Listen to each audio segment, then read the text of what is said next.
All right, so let's move on with a look at what's in today's French newspapers. I'm joined here by Belle Lupton. Hello there. Hi there, Kat. We're going to start off with events not actually happening here in France as such, rather events over in Ukraine. They're being talked about here in France, a meeting that's making the front pages today. Absolutely. That is the meeting of the Normandy Four. That's Russia, Germany, France and Ukraine. It finished late last night in Berlin, and it's made the front page of one of the papers here in France, Le Figaro, because the paper has drawn a conclusion from the various geopolitical manoeuvrings that it has seen over the last few weeks. It says Putin divides Europe. It's led with that headline.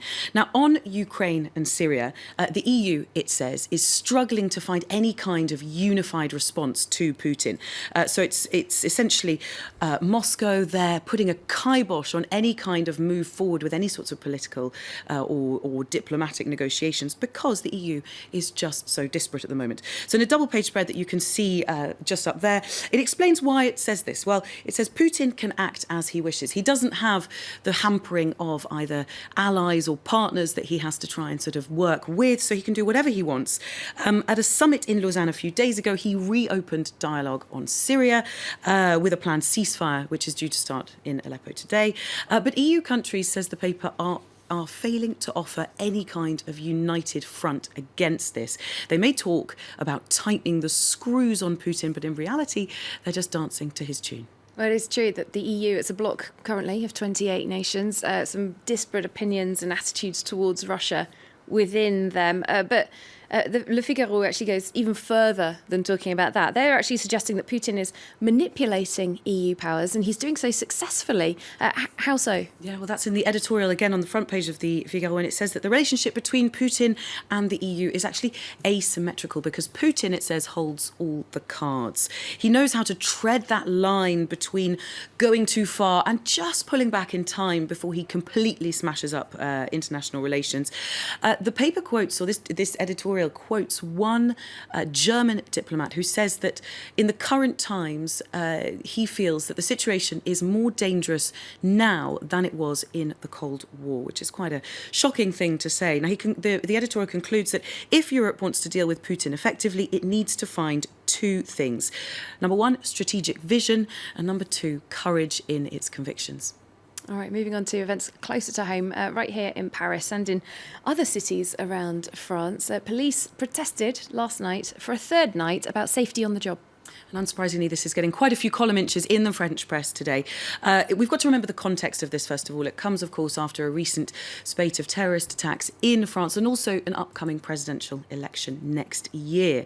So it makes it an important protest. The left-leaning Libération pretty much dedicates its front page to this story with that big image you can see there. It says it's got one angle on this story. Police anger is the headline there. The National Front in ambush.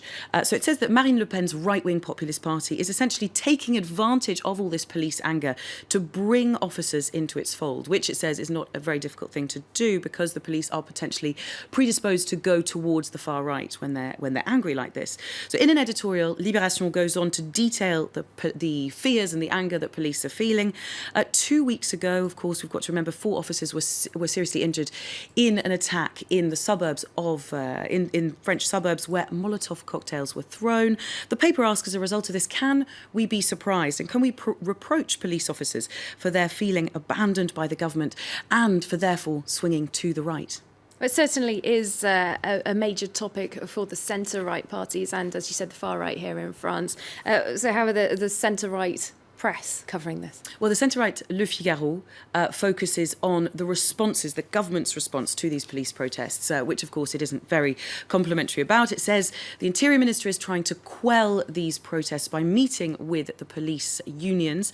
The government has condemned, on its side, the far-right elements in the protests. They, on the other hand, have been denounced by the National Front, which says the police needs to defend itself against hate that it feels. So meanwhile, the right-wing press in all of this unsurprisingly condemning the government for a total lack of respect for the police. All of this politicking going on, and Le Figaro says, well, it's not surprising the police is feeling rather overlooked by all of this. Now, meanwhile, the Parisien, which is a further right tabloid, has a couple of first-hand accounts from police officers. They explain why they're angry. An accumulation of little things, pay, not being able to carry out their police work. They say it's all about targets and not enough about fighting crime. It's been a rollercoaster ride for the police, hasn't it? They were so applauded in the wake of the terrorist attacks. We've just got time for one final story, which is more purely political. Election build-up has started here in France. Now, we've had the start of the Green Party's primaries. But funnily enough, a lot of the focus has been on President Hollande. It has. He's made the front page of the Parisien, that tabloid we were talking about just then. Employment, Hollande's lost bet is the headline. Hollande said he would not run for president in next year's elections unless he'd reverse the chronic unemployment figures in France. Well, Le Parisien says he's unlikely to win that bet now. It's a little bit too late for him to reverse those figures.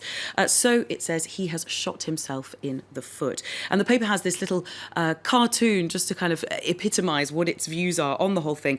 In it, you see Hollande, who is saying, well, I gave a lot of jobs to journalists and I've given hope of finding work to quite a few men and women on the political right. And the Prime Minister, Manuel Valls, opposite him there goes, that is just not going to cut it.